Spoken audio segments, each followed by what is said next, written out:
اور اب جو ہے اپنے مفید کلمات سے ہمیں مستفید فرمائے۔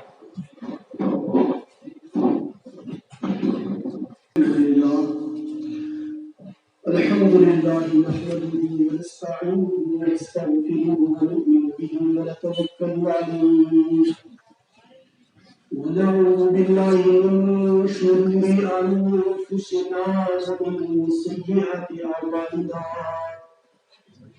ونعوذ بالله من شرور أنفسنا ومن سيئات أعمالنا من يهده الله فلا مضل له ومن يضلل فلا هادي له ونشهد أن لا إله إلا الله وحده لا شريك له ولا مثل له ولا مثال له ونشهد أن سيدنا وسندنا ومولانا محمدا عبده ورسوله صلى الله تعالى عليه وعلى آله وأصحابه وبارك وسلم تسليما كثيرا أما بعد فقد قال الله تبارك وتعالى في القرآن المجيد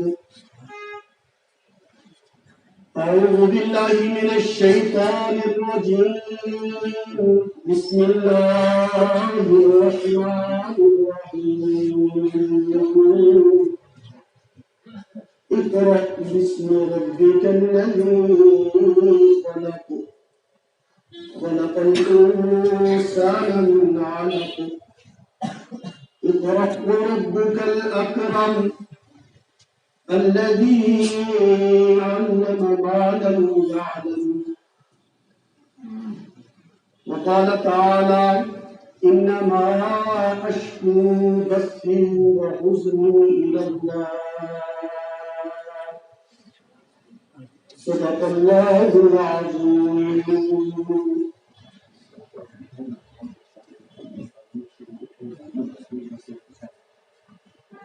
وقال النبي صلى الله تعالى عليه وسلم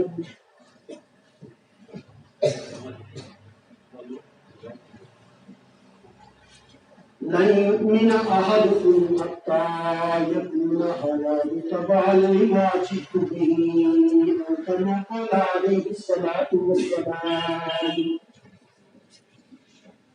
اللهم صل على محمد وعلى آل محمد كما صليت على إبراهيم وعلى آل إبراهيم إنك حميد مجيد اللهم بارك على محمد وعلى آل محمد كما باركت على إبراهيم وعلى آل إبراهيم إنك حميد مجيد محترم معزز علماء کرام مدرسہ شاہ رمضان کے طلبہ اور دور دراز اور قرب و جوار سے مدرسہ کی دعوت پر یہاں آئے ہوئے مہمانان کرام اللہ تبارک و تعالی کا کرم اور احسان ہے آج ہم قرآن کی نسبت سے اور اپنے نفس کی اصلاح کی غرض سے محترم مفتی عطا الرحمان صاحب اور ان کے ساتھ جو ہمارے علماء کا اور حفاظ کا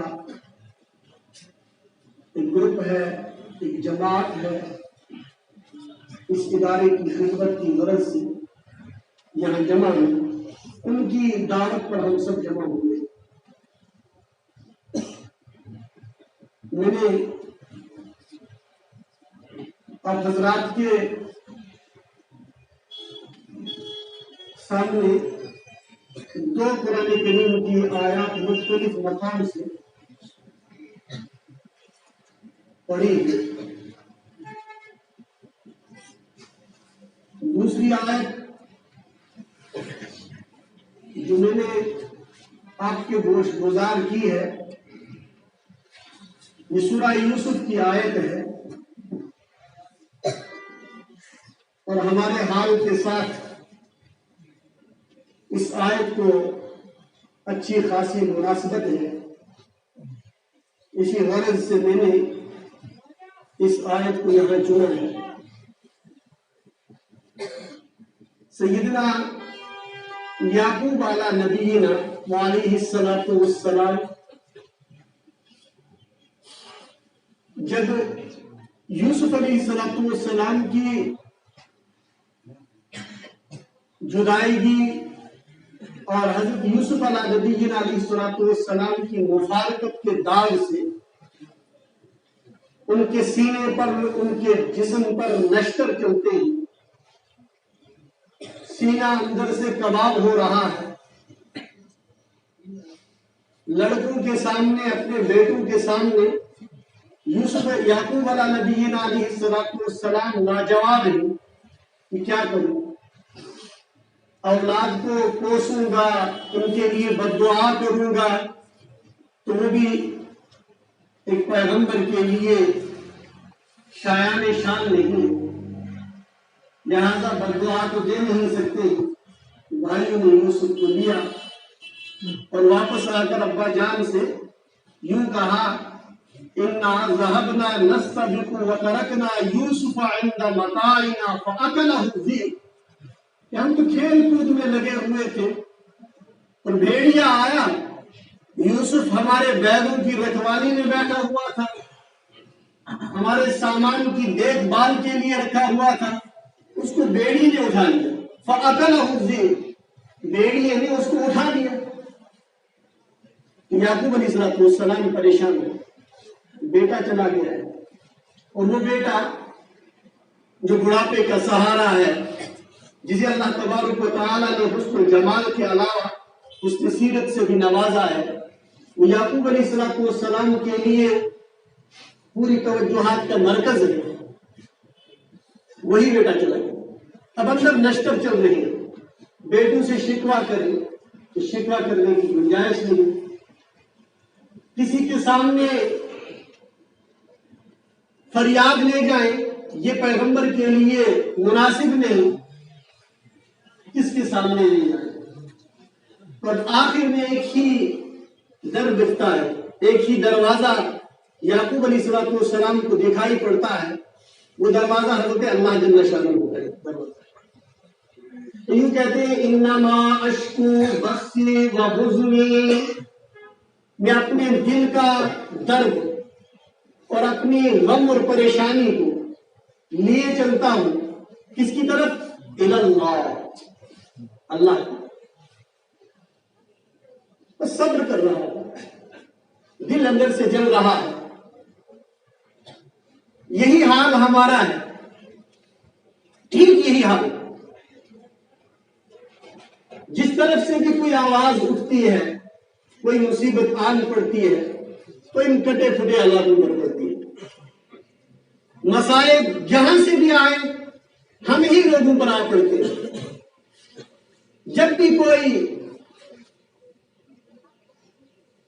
مخالفت کی آواز اٹھے گی، بدنامی کی آواز اٹھے گی تو پہلے نشانہ ہم لوگ بنتے ہیں، رستے ہمارے ناہموار،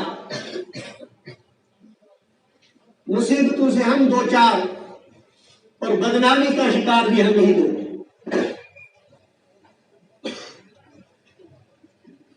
ہم تو تھے ہی، ہماری اس شومی قسمت کا شکار وہ اولو العزم علماء کرام بھی ہو رہے ہیں، جن کو ہم اپنی محبت کی وجہ سے، گرویدگی کی وجہ سے گاہے بگاہے کبھی کبھی دعوت دے دیتے ہیں، تو وہ بھی آ کر ہمارے اس بھول بھلائیاں میں